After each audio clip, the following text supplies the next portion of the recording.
Hi, I'm Elizabeth Gates. I'm an Episcopal priest and the author of I Am That Child. It's a book about changing hearts and changing the world. It's a book about three women of faith who go to Cameroon in West Africa and live with the most incredible woman I believe I have ever met in my life, Sister Jane Manka. Sister Jane was walking along the streets of the capital of her country, Yaoundé, one day, and she saw a little boy all alone by himself. And she turned to him and said, "Where do you live?" And he said, "I live right here." And she said, "Oh my, you have nowhere to go." And he said, "No, my parents died. They died of AIDS, both of them." So she went back. She was a Presbyterian nun at the time. She went back to see that little boy the next day, and there were 10 children there. And at that moment, she said that she knew she was called to a ministry to these children, to change their lives, to get them off the streets. I was so lucky to meet her in 2003 when she came to the United States. And now, Brenda Ruello, who is my partner, and my partner in terms of doing things like this in Cameroon, and we are going to Cameroon together in October. And we are very excited, thrilled, honored to be part of the Tri-State Film Festival. The Tri-State Film Festival is held September 28th and 29th in Matamoros at the beautiful new Majestic Cinema. And we are one of the segments of that. There's going to be a documentary about Sister Jane, and a very important part of this event will be Lindsay Lockwood, who is sitting right here to my left. Lindsay is a sophomore at Delaware Valley High School. She was selected by Brenda Ruello and me to partner in an email conversation and a partnership across continents and oceans and across the world with a girl exactly her age named Nellie who lives in the orphanage. So, Lindsay, can you tell us a little bit about yourself at Delaware Valley High School and what you hope to get out of this experience? Well, I play tennis and I like to hang out with my friends and everything, and I'm just really happy to get to meet her and everything through email. She is very excited to meet you also, and as I'm sitting here looking at your pierced ears, you know Nellie's got pierced ears too. You all do live very far apart and you have very different lives.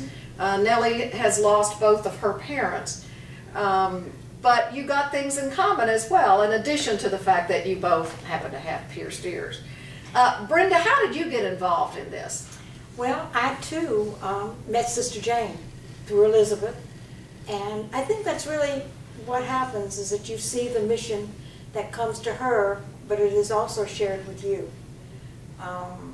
It's something that you just have to do, to take care of the children, to listen to Sister Jane and how she loves her children. These are no longer orphans, these are her children. And she was here for 6 months and we spent a lot of time together, and you will too, I hope. That's really the beginning of all of it. And then you just become committed and you know there's no other answer but to help Sister Jane and her children. Sister Jane came here in February of this year to help promote a book that I wrote about her called I Am That Child, Changing Hearts and Changing the World. And we went all over the United States together, and it was the most amazing experience of my life to be in the presence of someone who truly saw only the goodness and the love and the compassion that resides within each and every person. It's unlike anything I have ever experienced. We all might strive for that, but if most people, myself included, fall very short of being able to do that. And she exudes a kind of warmth and love that enables her to truly be a mother to these 140 children who call her mother. But with very high standards. She expects the children to work. They have a chicken farm. They're really not just handout situations. They're all hand up. They've learned how to support themselves and sustain themselves to a certain extent. But they have a chicken farm, and then they bake bread. And they bake 3,000 loaves a day, and sell it. So they're very entrepreneurial. And then, of course, they go to school. But they don't just go on the school bus to school. They walk 10 miles a day with no lunch, and many no shoes. And then they come home, and then they have their lunch, and then they do their work.